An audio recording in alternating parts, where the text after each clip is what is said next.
Bonjour, je suis Daniel Grely des systèmes Cisco. Je suis ici avec Rodney Rock de VMware et Serge Dansereau de EMC. On est ici aujourd'hui pour vous parler de simplifier l'infrastructure du centre de données, donc simplifier la connectivité, la quantité de serveurs, le câblage, toute l'infrastructure du centre de données. Donc, Rodney, peux-tu nous expliquer les bases de virtualisation? Oui, merci Daniel. Quand on regarde la technologie VMware, on parle de la virtualisation et de la consolidation. Avec la technologie VMware, c'est la première base qu'on regarde dans les centres de données pour réduire et simplifier un centre de données. On commence à regarder les trois gros concepts. C'est un qui a commencé avec les serveurs physiques. C'est là qu'on commence à la base de la virtualisation.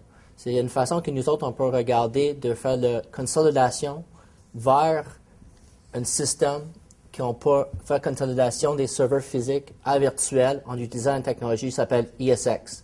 Ça nous permet de faire transférer des images physiques à virtuel en utilisant une technologie de P2V, physique à virtuel. L'idée, c'est que maintenant, avec une technologie VMware, avec les hosts ESX, on est capable d'obtenir des ratios des boîtes physiques entre cette boîte-là en des machines virtuelles dans des ratios 20:1. On peut faire plus avec moins et avoir la flexibilité de déplacer des machines rapidement et utiliser le hardware physique à 100%. Le 20:1 maintenant nous permet de faire des consolidations et de simplifier le réseau. Aujourd'hui, les serveurs ont tous accès au réseau IP. Donc, on a un réseau local ici, on va dire un LAN, avec une ou plusieurs cartes réseau pour accéder à ce réseau-là. Quand on prend plusieurs serveurs physiques puis qu'on crée des machines virtuelles, faut s'assurer qu'il y a une bande passante suffisante. Donc, aujourd'hui, chacun des serveurs va avoir plusieurs cartes pour accéder au réseau local.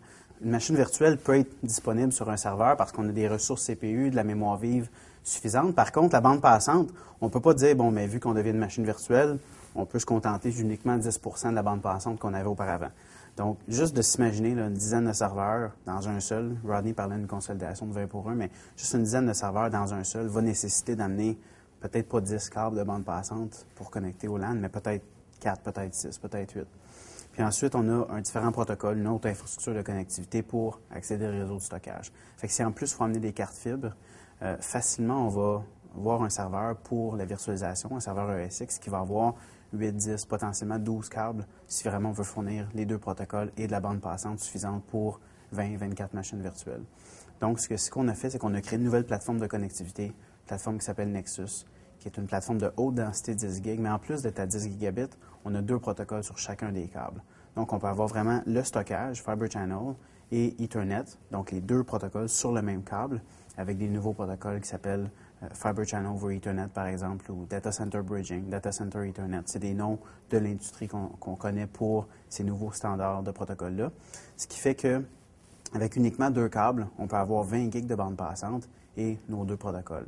Donc, imaginez là, à l'ampleur d'un centre de données, au lieu de gérer 1000 ports, potentiellement qu'on pourrait consolider jusqu'à une centaine de ports. Donc, beaucoup moins de commutateurs à acheter, moins de câbles à gérer, moins de cooling, moins de climatisation, alimentation.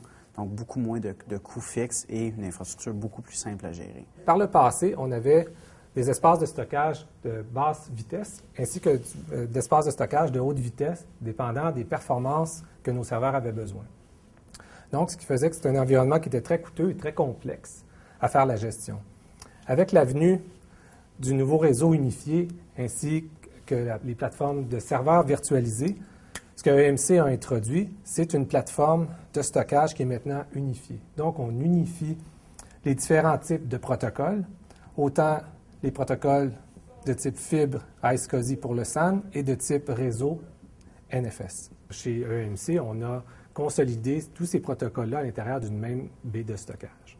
Donc, ce que ça a apporté, c'est d'être capable, dans une seule baie, de simplifier la gestion, diminuer l'espace plancher qu'il y a dans les centres de données. Donc, en conclusion, VMware, avec la consolidation des serveurs, l'unification du réseau avec Cisco et chez EMC avec la consolidation du stockage, on a réussi à simplifier le centre de données pour amener meilleure performance, diminution des coûts de gestion au centre de données.